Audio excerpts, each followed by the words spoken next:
Sambil dia mau nanya ya teman-teman ya. Nah di sini ada erat kaitannya dengan PPI. Nah resolution ya. PPI 72. Nah ini untuk kebutuhan standar di digital ya, untuk kamera, untuk misalkan kita mau cuma ditampilkan 72 itu sudah sangat cukup. Atau mau teman-teman lebih besar lagi bisa paling 100, nah seperti itu.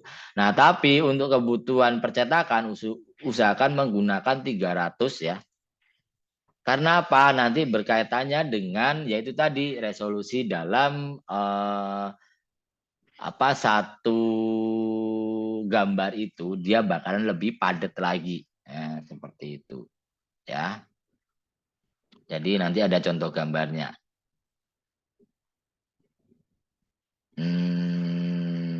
Nah ini contohnya dengan ini ya. Jadi misalkan kalau untuk di tampilan itu tidak berpengaruh sama sekali ya. 72 PPI atau sebenarnya bilangnya sama ya, cuman karena penyebutannya aja. Kalau DPI digunakan untuk printer, kalau PPI untuk layar lah, intinya seperti itu ya.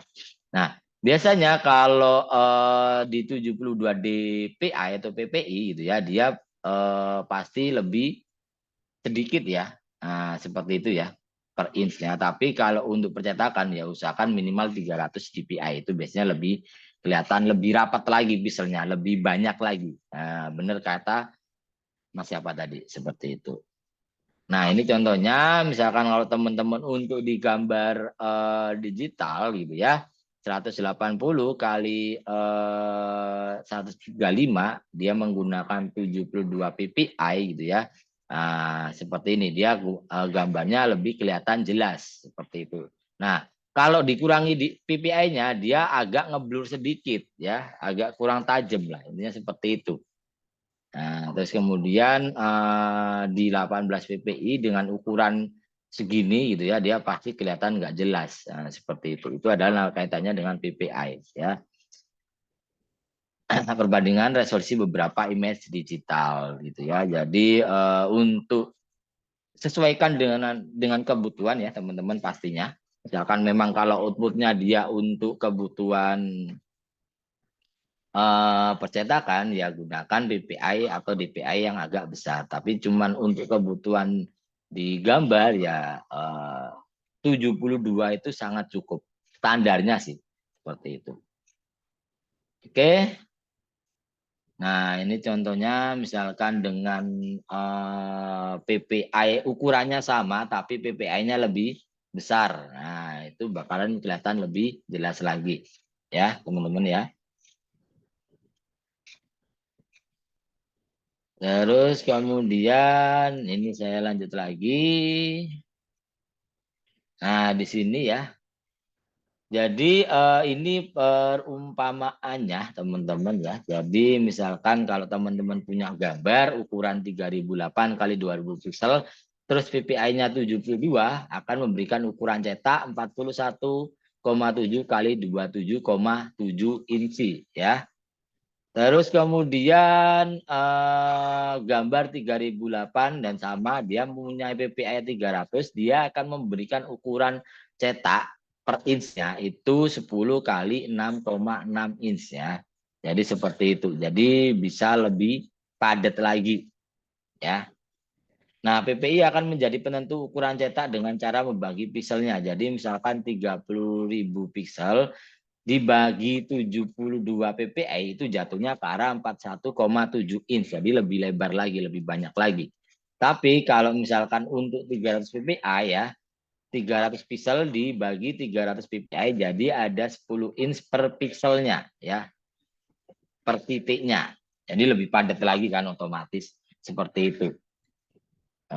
Jadi misalkan teman-teman punya gambar gitu ya ukuran 30 pixel terus dia PPI-nya 72 gitu ya, otomatis biasanya gambarnya itu untuk di digital itu tidak masalah, tapi biasanya beda dengan yang di digital.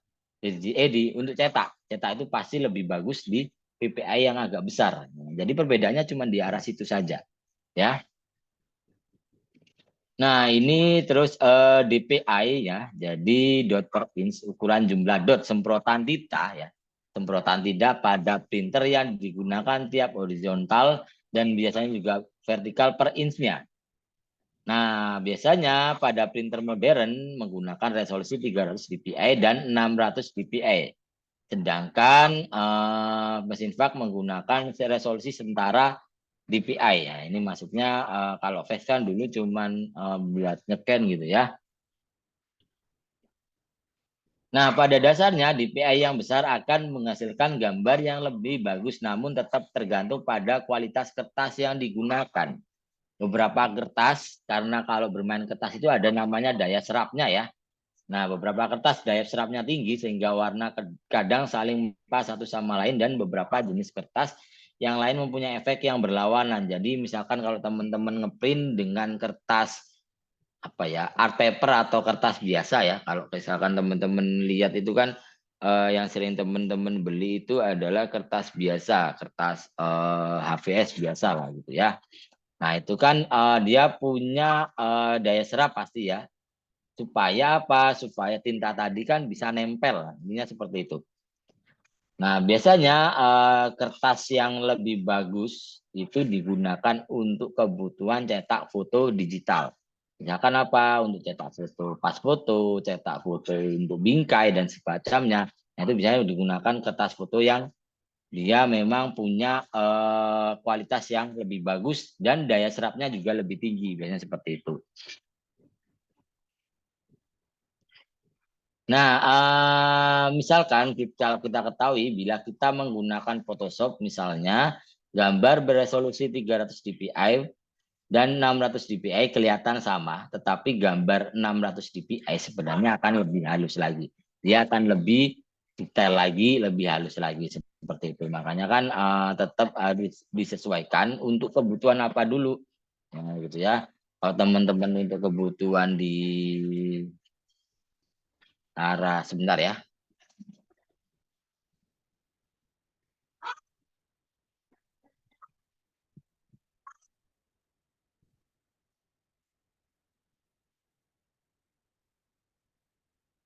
Maaf, fungsi ayam tetangga ini tadi. Briefing soalnya.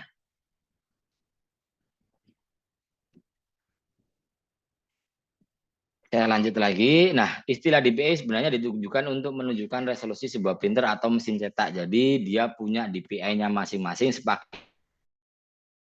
besar semakin bagus. Tapi otomatis bakalan juga semakin mahal seperti itu ya. Nah, printer laser diatur untuk mencetak pada 300, 600 sampai maksimum 1200 dpi. Jadi bedanya printer laser dan inkjet itu seperti apa? Saat dia menyemprot ya. Kalau laser dia memang metode semprotnya itu langsung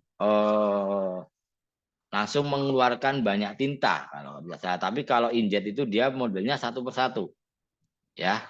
Makanya kan biasanya kalau teman-teman lihat kalau ngeprint memang lebih cepat menggunakan printer laser ya. Jadi karena memang dia langsung nyemprot banyak tinta. Tapi kalau inkjet kan dia harus apa ya head cartridge namanya ya atau head tonernya lah ya. Dia kan modelnya bolak-balik. Jadi cet kertasnya diem nih ya. Tapi dia yang bolak-balik. Cek cek cek cek cek cek kan biasanya denger gitu ya. Nah, cuman enaknya kalau inkjet itu dia bisa mencetak mampu dari mulai 360 sampai 2880 dpi.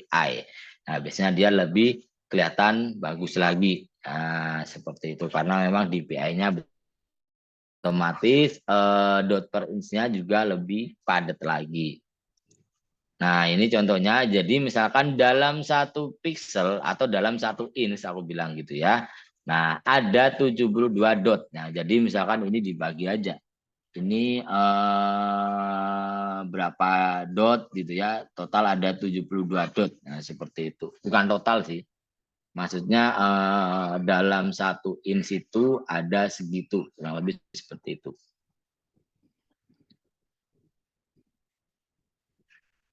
Nah, ini kalau 13 dot ya, jadi otomatis dia bakalan lebih padat lagi ya. Otomatis nanti berpengaruhnya ke arah gambarnya dia lebih bagus lagi. Nah, itu tadi gitu ya. Dia adalah kaitannya dengan apa namanya output untuk percetakan. Nah, contoh lagi seperti ini ya. Misalkan teman-teman nyetak dalam 1 inch kali 1 inch ya gitu ya. Semakin besar ya semakin di sini ya. Kalau kecil ya gini nih. Nah, itu nanti berpengaruh di arah apa percetakannya aja sih seperti itu. Semakin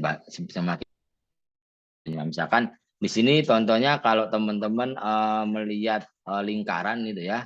Nah, lingkaran gitu kan dia dicetak lebih detail lagi, lebih banyak lagi seperti itu. Oke, paham sampai sini?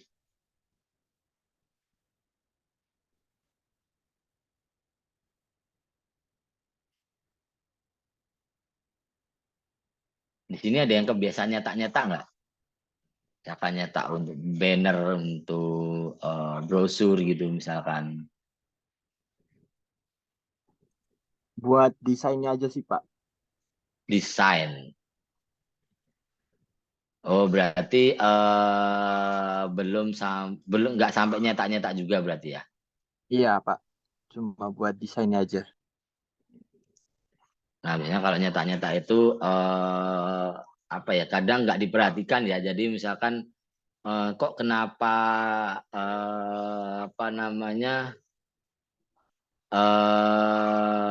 fotonya kurang tajam. Nah, berarti itu pengaruhnya ke arah DPI-nya. Biasanya DPI-nya tidak perhatikan. Jadi asal nyetak aja. Jadi kalau teman-teman misalkan tahu untuk di Adobe yang untuk kebutuhan cetak ya.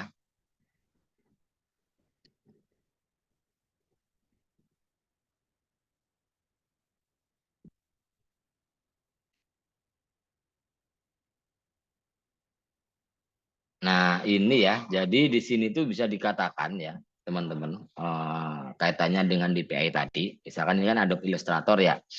Nah, PPI ya kalau untuk screen sebenarnya paling standar di angka 72. Nah, ini kaitannya gini nanti besar dari pixelnya. Jadi misalkan kalau aku buat ukuran lembar kerja ukuran 4000 pixel kali 4000 pixel dengan high PPI 300 pixel ya. Yang akan aku buat contoh ya. Ini saya contohkan.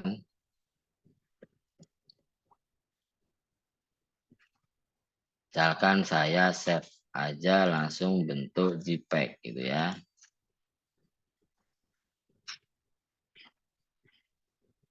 Sorry.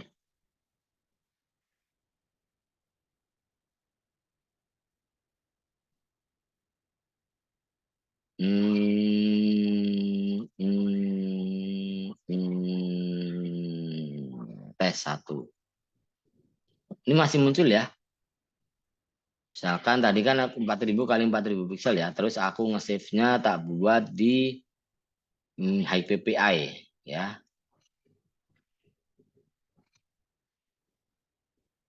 Bentar, salah. Kasih gambar deh. Saya open gambar. File, open untuk ini ya. Ini gambar, gambar ini ya.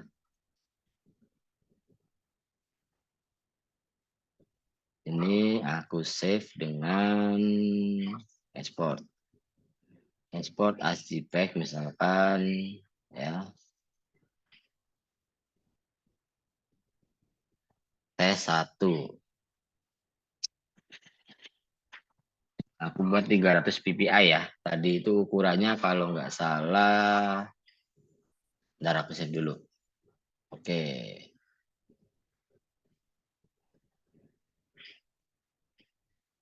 Outputnya 2000 kali 2000 pixel ya. Sorry. 4000 kali 4000 pixel.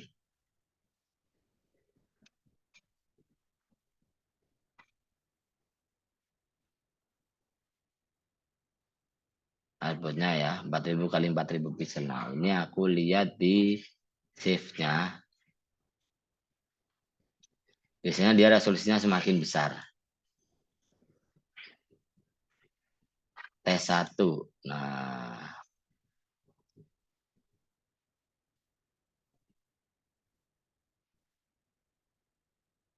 dia jadinya 16.667 ya. Jadi karena aku menggunakan 300 ppi tadi. Tapi kalau tak buat screen,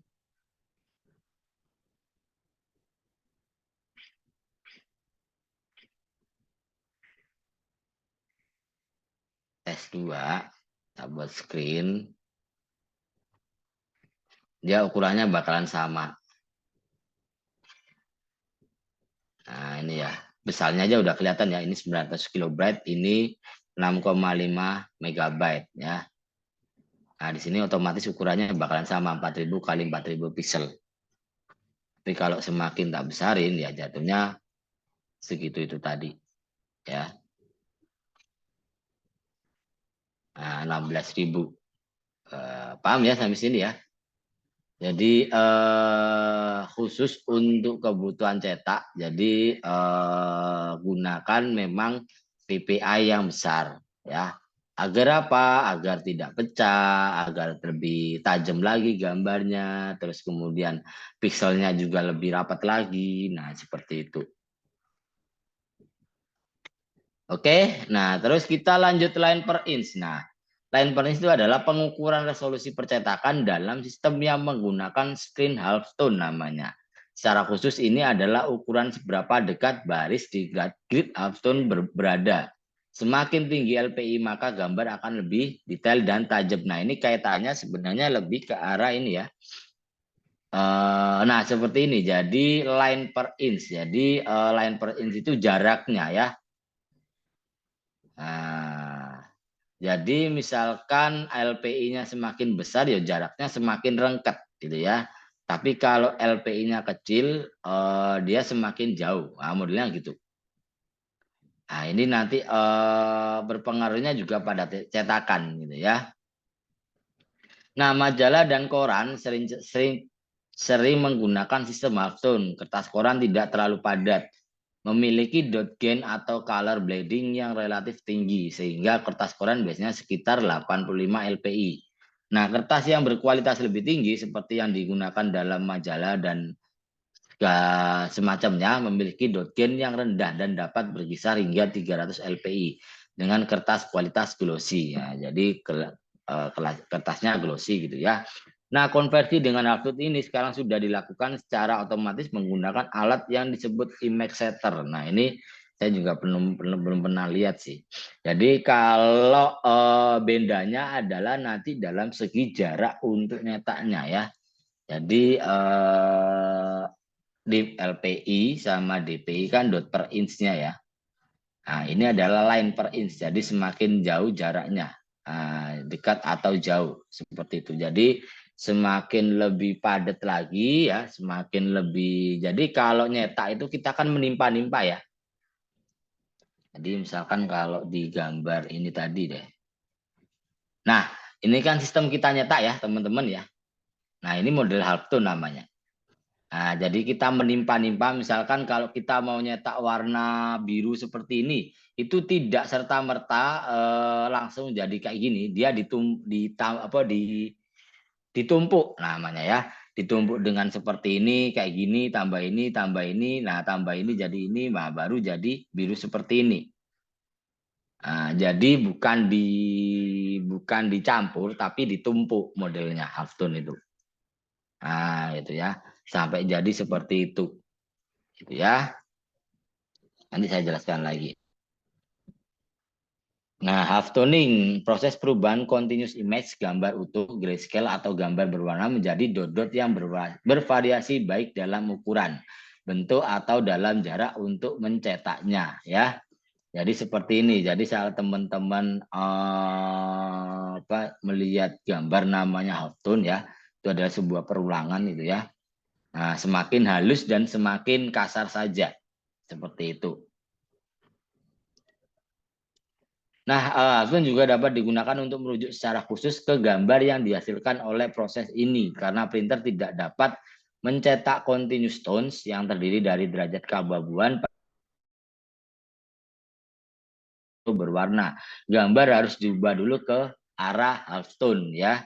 Jadi halftone kata lain dari halftoning adalah dithering. Jadi memang dia misalkan untuk cetak kebutuhan tinggi ya dia harus menumpuk-numpuk modelnya seperti itu. Misalkan gini kalau teman-teman bedanya mau mencetak tulisan atau dokumen biasa dengan cetak foto pasti lebih lama cetak foto ya. Pasti ya, misalkan menggunakan printer yang sama, ya, menggunakan printer sama, tetapi yang dicetak beda itu juga butuh apa namanya, butuh waktu yang lama juga karena memang halftone itu adalah secara terus menerus, gitu ya, sampai dia benar-benar jadi warna seperti ini, ditimpa terus ya. Makanya kan kalau nyetak di printer itu kalau untuk misalkan cetak foto apalagi full color gitu ya, maksudnya satu lembar kertas full penuh gitu ya pasti lebih lama karena dia menumpuk-numpuk supaya warnanya benar-benar sama kayak yang ada di layar meskipun itu sedikit berbeda gitu ya, tetap bakalan berbeda di digital sama di sudah cetak itu pasti ada perbedaan tergantung dari kualitas cetak juga. Nah, ini terus ini juga perbedaan kepadatan LPI menyebabkan perbedaan warna. Makanya kalau teman-teman pernah nyetak dokumen biasa ya, itu tidak bisa hitamnya benar-benar warna hitam dia nggak biasanya. Dia biasanya agak keabu-abuan ya. Nah, jadi biasanya kalau teman-teman meskipun teman-teman misalkan nyetak dokumen ya, dokumen sudah warna hitam, tapi outputnya tidak warna hitam, outputnya agak abu-abuan. Nah, itu biasanya tergantung dari cetaknya juga. Nah, saya ada yang pernah nyetak ini, ada yang pernah nyetak di printer ya, tapi menggunakan tinta warna. Cetak warna hitam menggunakan tinta warna. Ada yang pernah nggak? Saat tinta warnanya rusak gitu ya, tinta hitamnya rusak, terus nyetak warna hitam menggunakan tinta warna. Ada nggak? Bisa. Tapi warnanya nanti jadinya enggak hitam, tapi agak ke warna-warna yang mendekati seperti itu. Karena memang tinta utamanya bukan warna hitam seperti itu. Jadi biasanya apa namanya agak ke hijau-hijauan, agak ke biru-biruan. Nah, biasanya seperti itu. Bisa kok. Nah, gitu ya. Jadi apa namanya halftone itu adalah menumpuk-numpuk secara terus-menerus gitu ya, sampai dia benar-benar apa namanya jadi warna itu gitu ya, seperti itu. Jadi ini adalah saat berjalan gitu ya, ceprot, ditumpuk-tumpuk sampai jadi warna seperti ini. Terus kemudian hasil akhirnya kayak gini, halftone itu namanya. Nah, ini contoh di sini ada juga perbedaan kepadatan LPI menyebabkan perbedaan warna juga ya. Ini biasanya tergantung medianya juga sih. Jadi 25 LPI, 75 LPI kepadatannya. Biasanya disetting di printer. Kebetulan saya nggak punya printer jadi nggak bisa nyontohin. Jadi biasanya itu ada saat kita mau nyetak itu ada settingannya dulu ya. Ada settingannya dulu. Yang paling simpel itu adalah high, medium, sama low. Nah itu kan beda-beda ya. Kalau high pasti lebih bagus lagi. Kalau low itu biasanya asal nyetak tapi lebih cepat. Biasanya seperti itu. Tergantung kebutuhan sih. Kalau mau cetak yang lebih bagus ya otomatis pasti lebih lama. Intinya seperti itu. Ini juga ada contohnya ya. Apa namanya halftone dots ya, printer dots ya seperti ini. Halftone dots itu kayak gini jatuhnya ya seperti itu. Baru jadi dot ya seperti itu. Terus kemudian di sini ada perbedaan antara kita cetak di digital dan cetak offset. Jadi sebentar saya mau nanya. Kalau di printer itu warnanya ada apa aja? Kalau di printer nih. Kalau Hitam, teman-teman merah, merah, bukan. kuning, Ya, kuning ya. terus hijau sama hijau ada nggak sih? Pokoknya merah, kuning, biru, terus satu lagi apa? Merah, kuning. CMYK yang benar-benar. Bukan biru tapi cyan. Ya, cyan itu ini. Bukan merah tapi magenta. Kuning bener. Nah, K-nya itu adalah black. Ya. Makanya kan kalau teman-teman tahu sistem di display itu adalah RGB, red, green, blue. Tapi untuk dicetak dia sistemnya menggunakan CMYK. Cyan, magenta, yellow, dan black. Nah, bedanya di situ. Jadi makanya misalkan kalau teman-teman jadi ini ngomongin lebih detail lagi ya. Jadi teman-teman misalkan kalau mau nyetak gitu ya harus diubah dulu ke arah CMYK. Supaya apa warnanya sama dengan output yang dikeluarkan sama printernya. Nah, otomatis di digital nanti bakalan agak ada perbedaan warnanya. Jadi misalkan nih contohnya gini ya. Saat saya punya sebuah foto ya, tak tutup ke fotoku sing rodong ganteng aja lah. Sing liyane wae. Nah, di sini itu pasti ada namanya color profile-nya. Ya nggak bisa dibuka kan. Nah, ini aja deh. Ini juga nggak bisa dibuka. Bentar. Nah, udah bisa nih. Nah, di sini ada, nah ini 300 ppi ya. Sudah oke ya. Nah, ini aku buka. Nah, di sini pasti ada color namanya RGB ya. Red, green, blue. Nah, biasanya kalau untuk digital memang disarankan menggunakan RGB karena untuk tampilan komputer. Nah, tapi kalau untuk cetak harus dikonvert dulu biar dia sama dengan sistem percetakannya, warnanya. Jadi misalkan saya ubah menggunakan mode, ada CMYK color. Oke. Nah, di sini nggak kelihatan perbedaannya, tapi dia menyesuaikan untuk percetakan. Seperti itu. Color image-nya. Nah, ini biasanya disesuaikan untuk percetakan ya. Nah, ini kerapatan pixel. Nah, ini yang tak bilang tadi semakin besar otomatis pixelnya juga berbeda-beda ya, teman-teman ya. Warna putih pun juga berbeda. Nah, itu ini ukuran gambarnya agak besar sih kalau nggak salah. 4.000 kali 8.000 besar ya. Nah, ada perubahan warna. Jadi kalau teman-teman tahu kenapa seperti itu ya karena memang teknologinya kayak gitu sih. Jadi untuk di display itu memang menggunakan RGB, red, green, blue. Tapi untuk dipercetakan dia menggunakan CMYK. Itu pasti iya. Karena memang outputnya bakalan berbeda. Makanya kan tidak ada tinta warna biru, tidak ada tinta warna hijau. Pak, terus untuk menciptakan warna hijau itu gimana? Dicampur, ya. Itu nanti ada pelajaran soal warna. Misalkan hijau dicampur antara warna cyan dan warna kuning, jadinya hijau. Bener ya? Ya, bener. Seperti itu. Makanya kalau misalkan teman-teman tahu di sini ada dua tipe color wheel ya. Ada RGB dan CMYK. Nah, ini untuk menentukan. Kalau di printer itu cyan yang dibutuhkan adalah 26%. 50% untuk magentanya, untuk yellownya 86%. Nah, itu tergantung kebutuhannya masing-masing. Jadi bedanya seperti itu. Nah, bahkan teman-teman biasanya agak kesusahan mau mencetak warna yang benar-benar hitam itu susah. Ya jadi benar-benar hitam tem itu susah. Biasanya dia hitamnya agak abu-abuan gitu modelnya. Ada yang pernah nyoba nggak? Nah, jadi misalkan kalau teman-teman mau nyetak foto, saya sarankan ke cetakan digital, jangan cetak ke arah offset. Karena beda. Bedanya apa? Bedanya adalah lebih ke arah cara nyetaknya aja sih. Kalau tintanya sebenarnya sama. Makanya kan kalau di apa namanya di percetakan digital sama offset itu mesti beda. Nah, seperti ini ya. Jadi dia ada sedikit warna yang aneh-aneh gitu ya.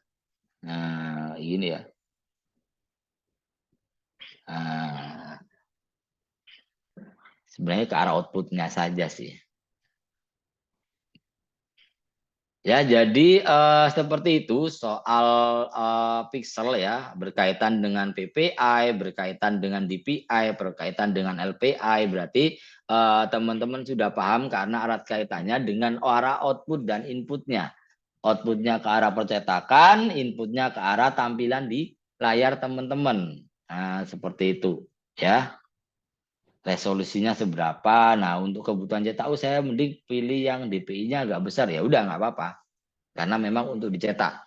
Nah, misalkan untuk gambar digital, misalkan untuk apa, Pak? Untuk kebutuhan di komputer, kebutuhan misalkan cuman dilihat di layar handphone. Nah, tidak perlu membutuhkan DPI yang besar. Karena kaitannya apa? Nanti bakalan filenya juga besar juga. Jadi berpengaruh bedanya misalkan saya save ini masih bisa diganti ya. PPI-nya berapa? Misalkan di sini saya ganti 72 gitu ya.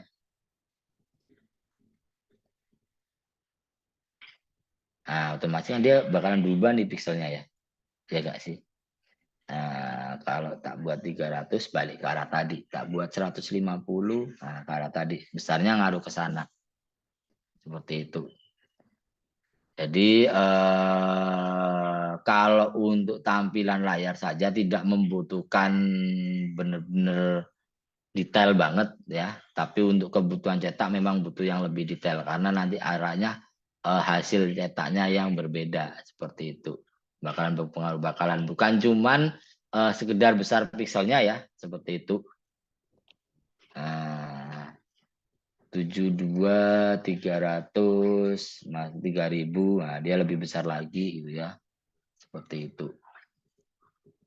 Jadi dia berlebar. Nah, ini ada erat kaitannya juga dengan pengolahan citra ya, teman-teman ya. Masalah pixel juga karena memang kalau di pengolahan citra kan bermain juga pixel juga seperti itu. Nah, makanya ada erat kaitannya dengan itu juga gitu ya. Oke, sampai sini ada yang mau bertanya dulu?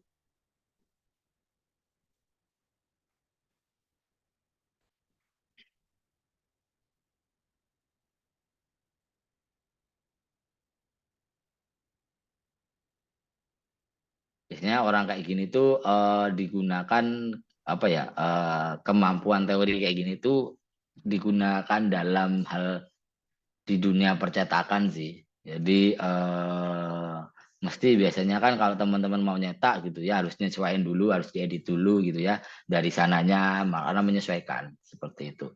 Menyesuaikan untuk dicetak seperti apa. Biasanya seperti itu. Jadi diedit sedikit-sedikit biasanya sih gitu.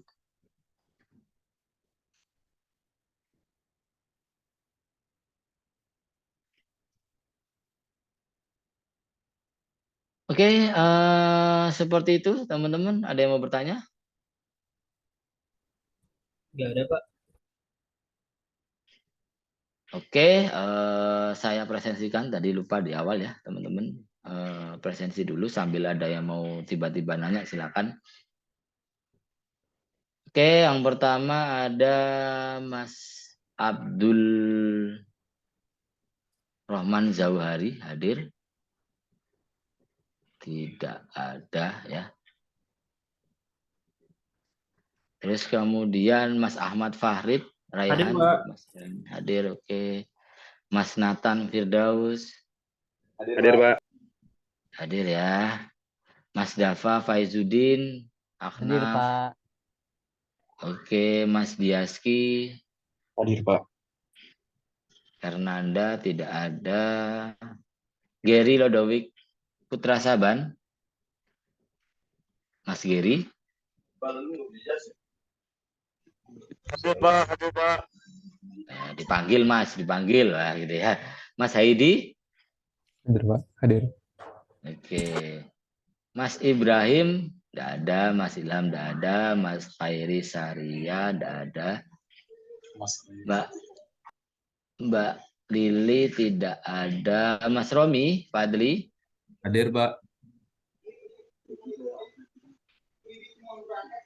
Hadir, Pak. Oke, oke. Terus Mas Saad Abdurrahman. Hadir, Pak, hadir. Oke, Sandy tidak ada. Mas Syarul Faiz. Hadir, Pak. Oke, dan yang terakhir Mas Yazid Syafiq Irsyad. Hadir, Pak. Oke, siap. Ini ada yang posisi di kampus tidak sih? Ada nggak yang Ini lain di saya, Pak, kampus? sama Nathan, Pak. Sama Mas Nathan. Saya Mas Nathan Gary, Pak. Oh, Sarul, Gary, Nathan, Gary. Gary lagi Lagi di di jalan sih, kampus Pak. ini. Kalau Gary lagi di jalan, Pak. Oh, lagi di jalan, baru di jalan. Ya, Oke, gimana di kampus? Aman ya? Rame aman, nggak? Pak. Lagi persiapan ini, Pak, akreditasi, Pak. Akreditasi ya? Iya. Saya juga kemarin baru dikasih tahu soalnya. Akreditasi di kampus apa informatika jurusan kalian ini. Iya, Pak, informatika, Pak. Mantap, mantap. Pak, izin Lagi. bertanya, Pak. Ya, Mas siapa ini? Romi, Pak. Ya gimana Mas? Kalau printer jenis thermal itu kayak yang di kasir-kasir itu loh, Pak, yang cikrik-cikrik yang pakai jarum itu loh, Pak. Itu konsepnya DPI juga atau sama, atau gimana? tetepan DPI juga. Cuman kan DPI juga. mereka karena memang digunakan untuk kebutuhan khusus ya, jadi nggak terlalu seperti printer besar. Tapi konsepnya tetap sama. Nah, seperti itu. Yang di kasir, yang di untuk nota itu juga biasanya gitu ya. Atau untuk faktur. Nah, itu sebenarnya sistemnya semua sama. Di PI juga. Cuman kan ada memang printer-printer khusus apa ya? Jadi sebenarnya ada dua metode printer ya. Kalau sering teman-teman lihat ya inkjet sama laser lah ya.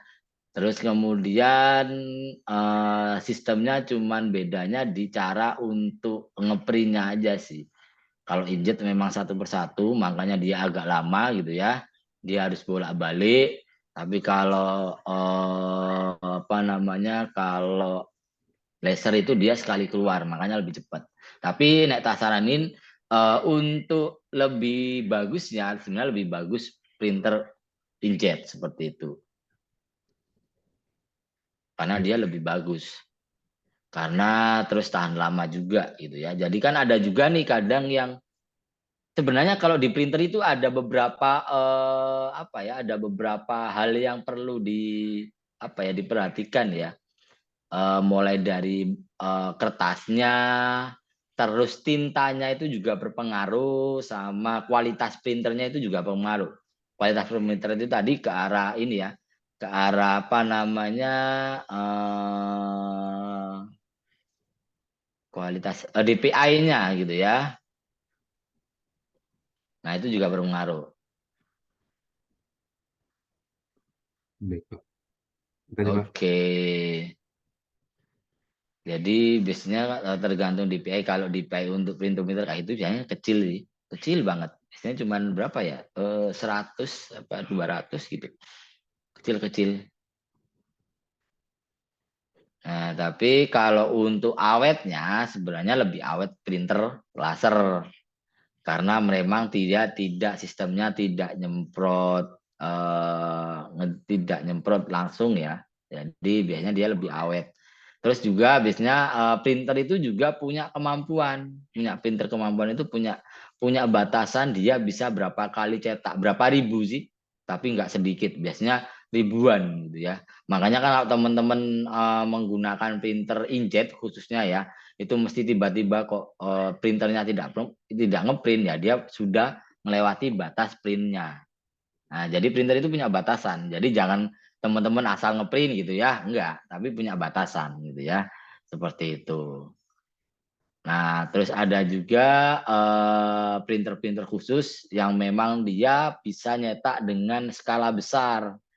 Nah, jadi kalau printer biasa kan paling enggak maksimal ya A4 ya, teman-teman ya, printer-printer untuk yang dijual-jual itu kan yang standar itu paling A4 gitu ya. Nah, itu kan cuman khusus buat segitu. Tapi ada juga memang mesin printer plotter dia yang besar gitu ya.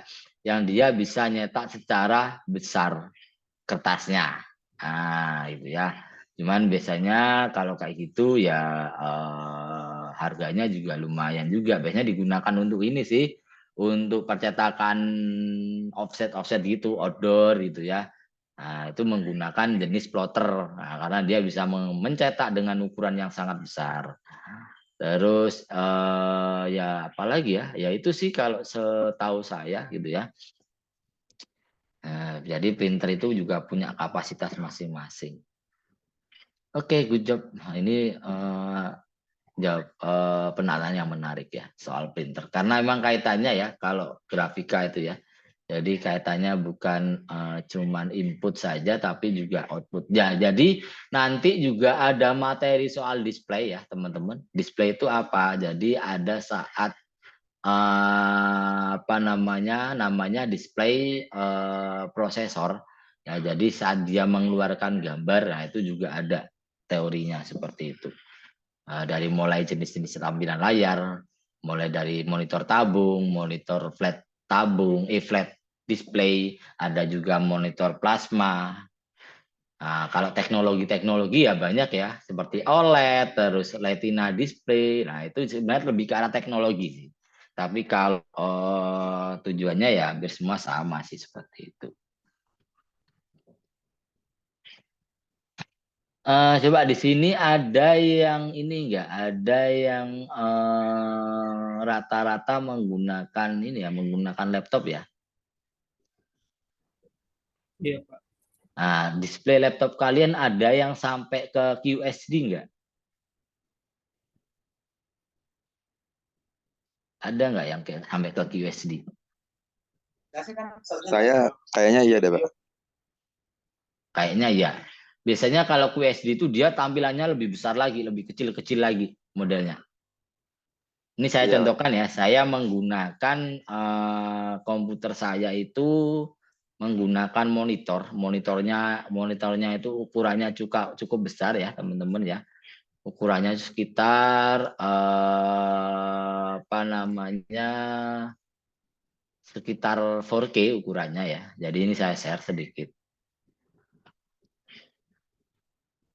Nanti teman-teman bisa ngebandingin ya. Pak, bentar, sorry. Salah. Oke, biasanya 27 inch, Pak. Itu cuman apa ya, resolusi besar layarnya ya. Kalau resolusinya beda lagi, besar layarnya 27 inch, 32 inch, nah seperti itu. Tapi resolusi itu kepadatan apa total pixelnya. Nah, beda ya. Jadi ada yang 27 inch tapi resolusinya 4K juga ada, resolusinya Full HD juga ada. Nah, ini saya menggunakan 32 inch ya. Itu resolusinya 4K. Nah, ini nanti teman-teman lihat perbandingannya. Kelihatannya lebih apa? Kelihatannya lebih enak. Biasanya digunakan kalau teman-teman suka programming, nah itu biasanya menggunakan monitor yang memang resolusinya besar. Karena apa? Supaya lebih tajam lagi ngelihatnya. Coba saya share. Mana sharingnya ya? Nah, ini desktop pertama, ini adalah menggunakan layar monitor biasa ya. Dia ukurannya kalau nggak salah di QSD ya, Pak ya, kalau MacBook itu kalau nggak salah ya. Pokoknya dia di atas Full HD dikit. 2000 berapa gitu, saya kurang tahu juga. Nah, ini yang ukuran layarnya sekitar 4K, bukan sekitar, emang 4K ya. Nah, sebesar ini ya. Kelihatan tampilannya nggak? Nah, biasanya digunakan untuk multitasking lebih enak. Cuman di sini karena terlalu besar saya nggak langsung mentokin, jadi bisa juga dimentokin sampai ukuran terbesar gitu ya. Ntar ini coba tak ganti nanti beda pasti. Display. Muncul nggak teman-teman? Muncul ya? Muncul, Pak. Oke, extended display. Sorry. Kok berubah malah?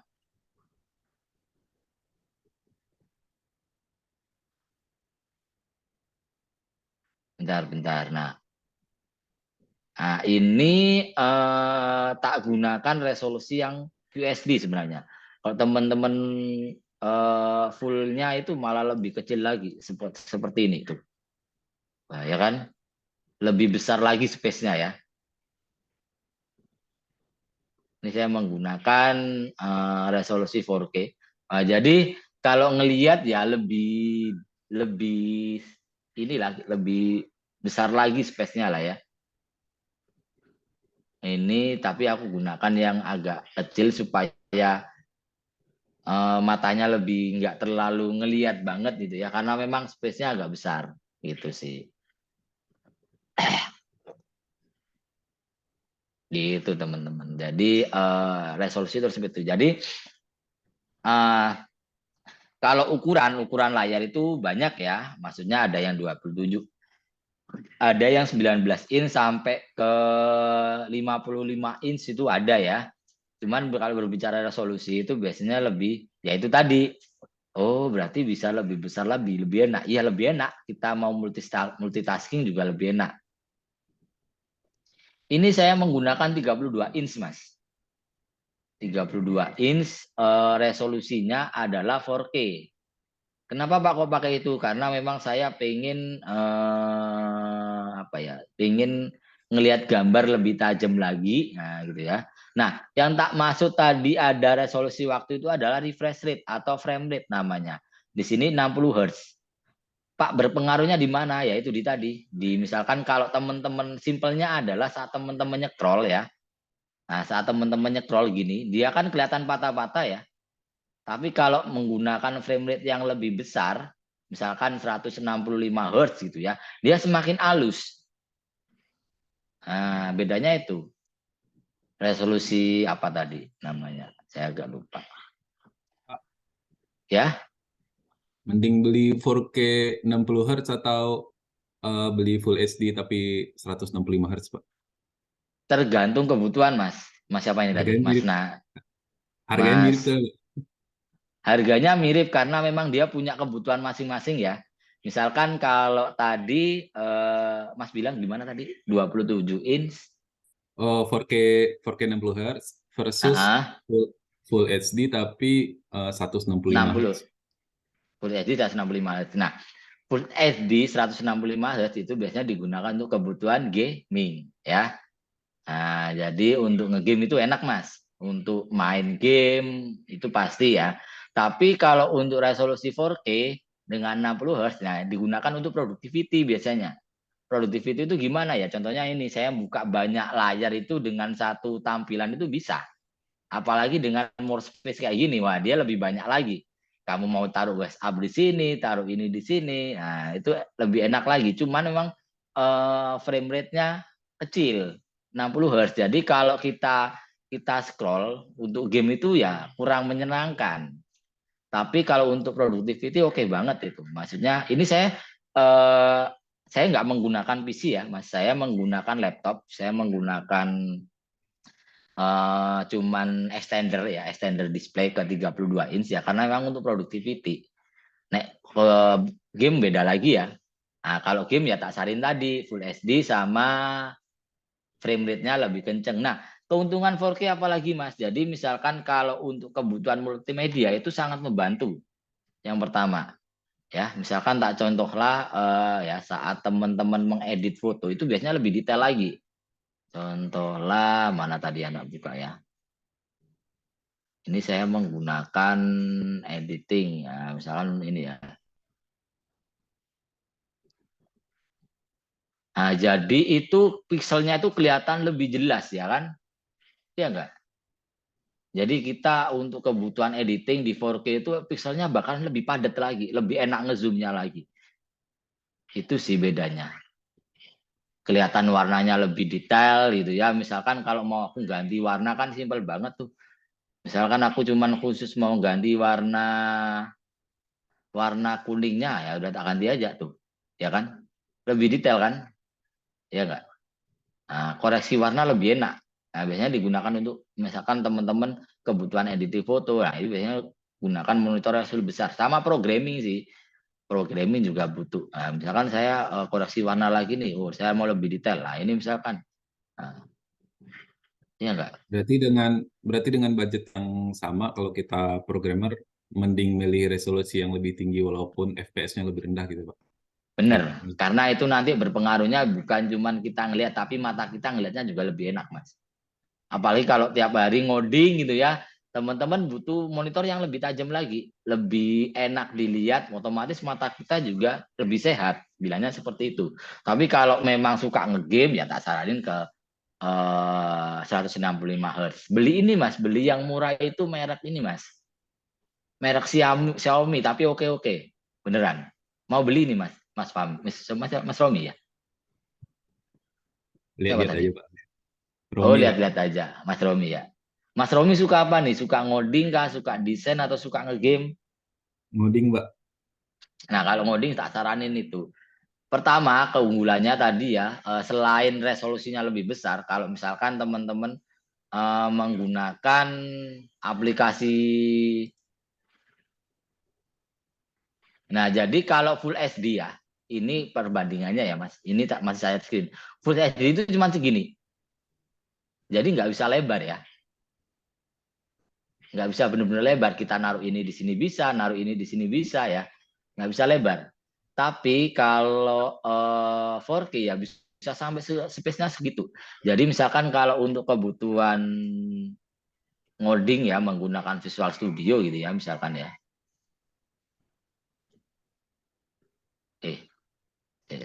Sorry ini dari tadi tak setting berubah-berubah ini. Asem nih. Bentar ya. Tapi di situ berubah-berubah tampilannya enggak ya?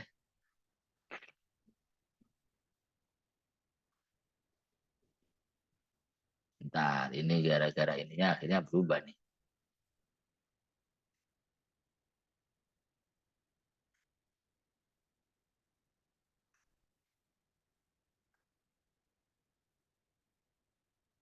Nah, misalkan untuk kebutuhan ngoding itu enak banget, Mas. Sorry, mana ya? Nah, ini ya. Misalkan teman-teman mau ngoding, wah, segede ini ya.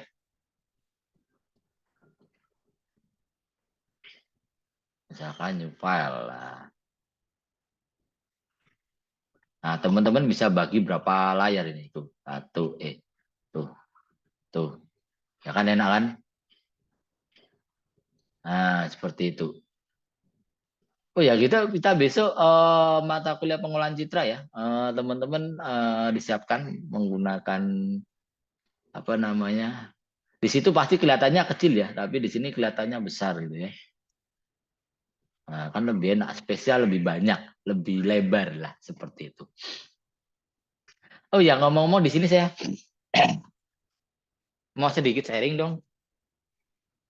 Di sini ada yang pernah bermain Microstock nggak? Ada yang tahu Microstock itu apa?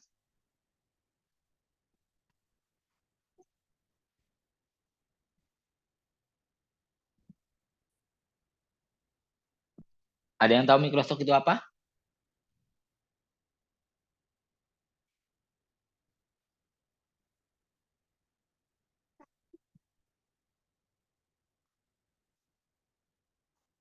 Oh iya, ini anak saya yang jawab malah. Ada yang tahu Microsoft nggak?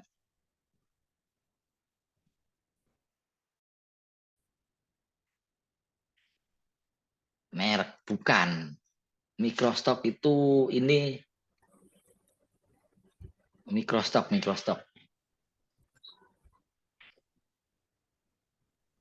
Yang buat Bukan di lab, merek. yang di lab itu, Pak.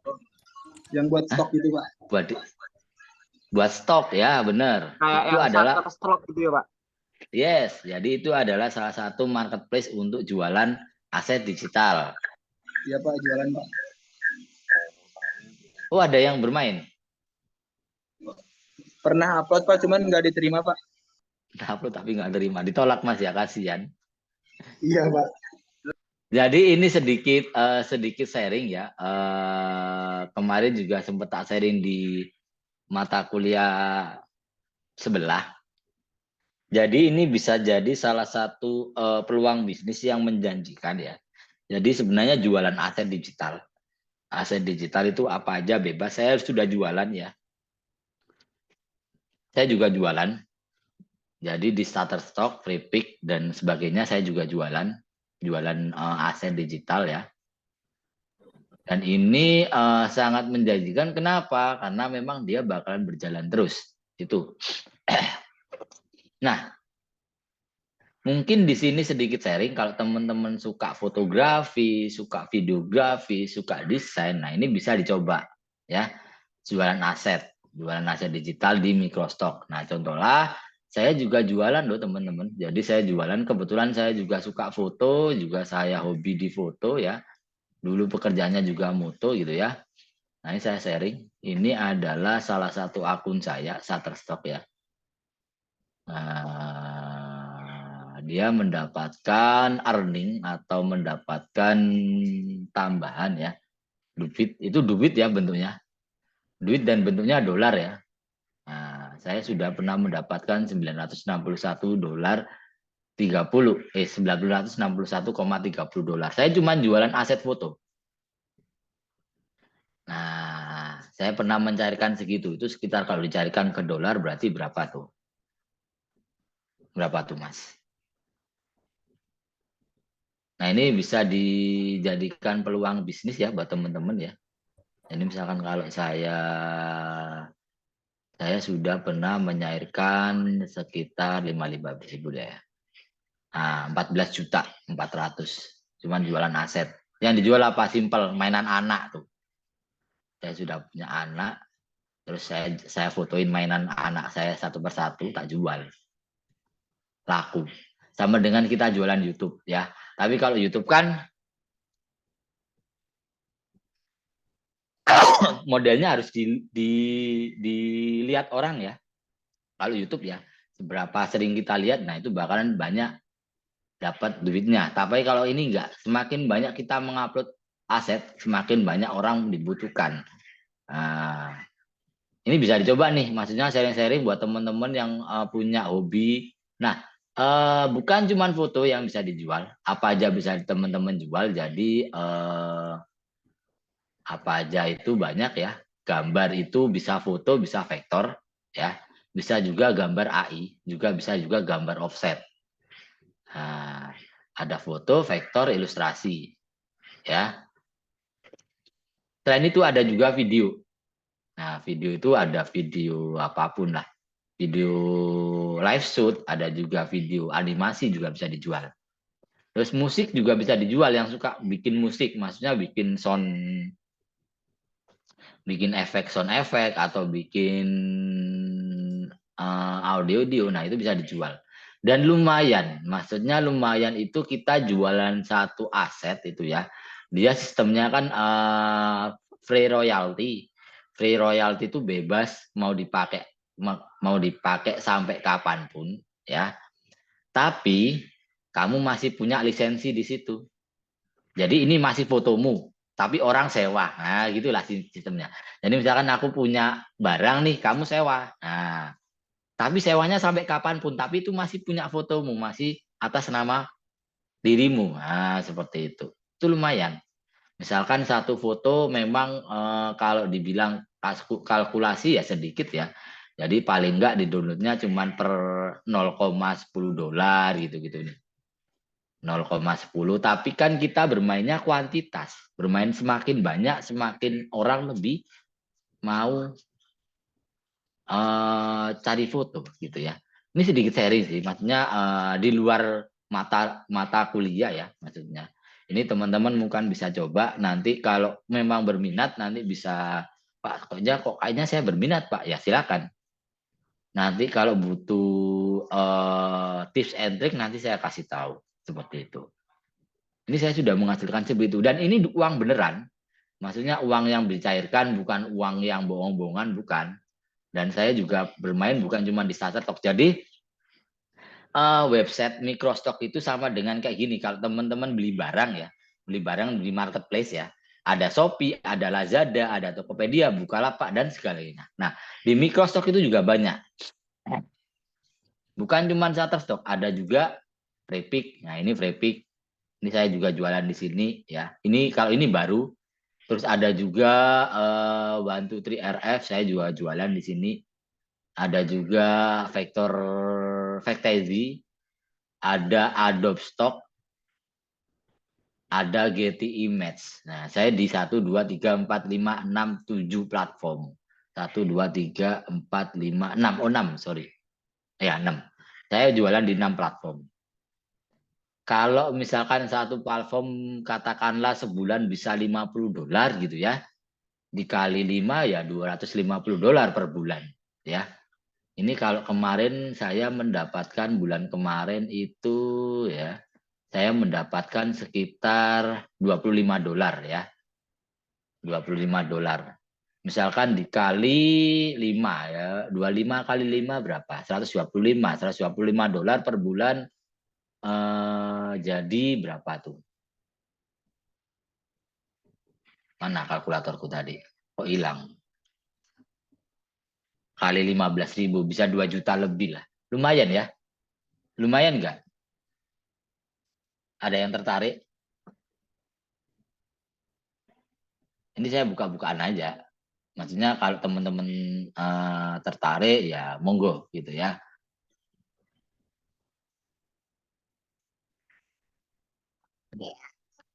Sakit. Udah.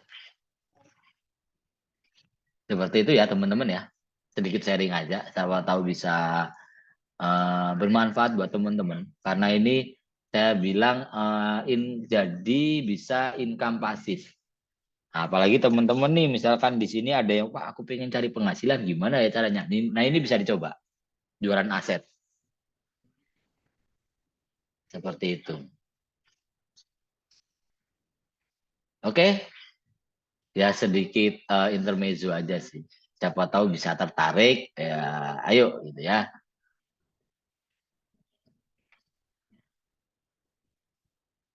Oke, sampai sini udah habis ya waktunya ya. Oke, sebelum saya tutup ada pertanyaan dulu. Ini saya masih connect ya? Masih ya? Masih share screen Masih, Pak. lagi. Masih.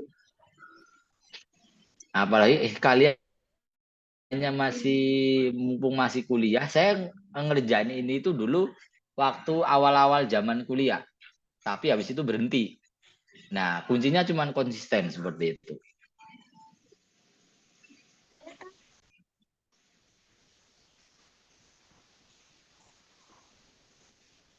Ada yang tertarik? Tapi menarik ya. Menarik, Pak.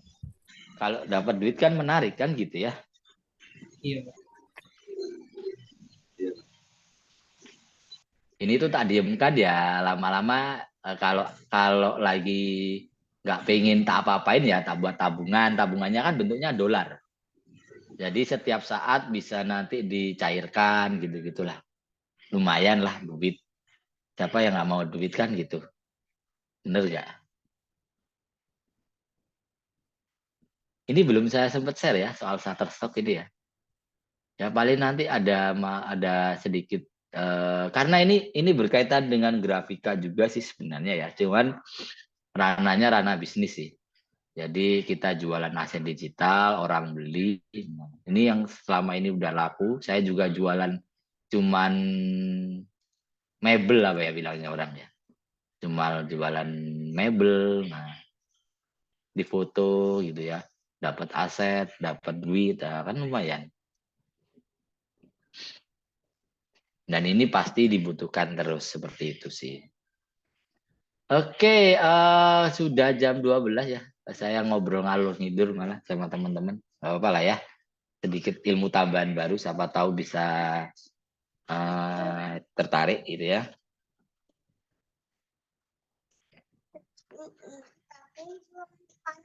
Iya, nggak apa-apa diwarnain lagi. Oke, seperti itu teman-teman. Marilah kita tutup dulu ya.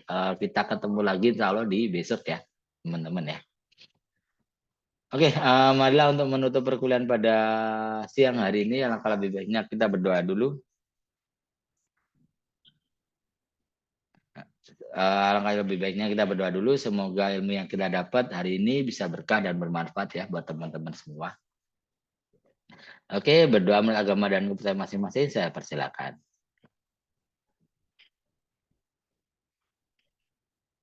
Oke, cukup. Terima kasih. Kurang lebihnya saya mohon maaf.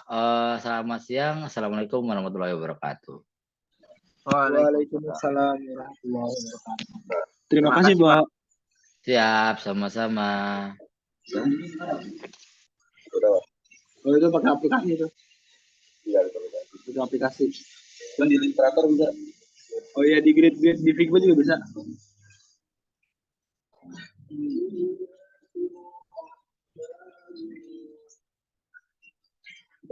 Itu belum aktif.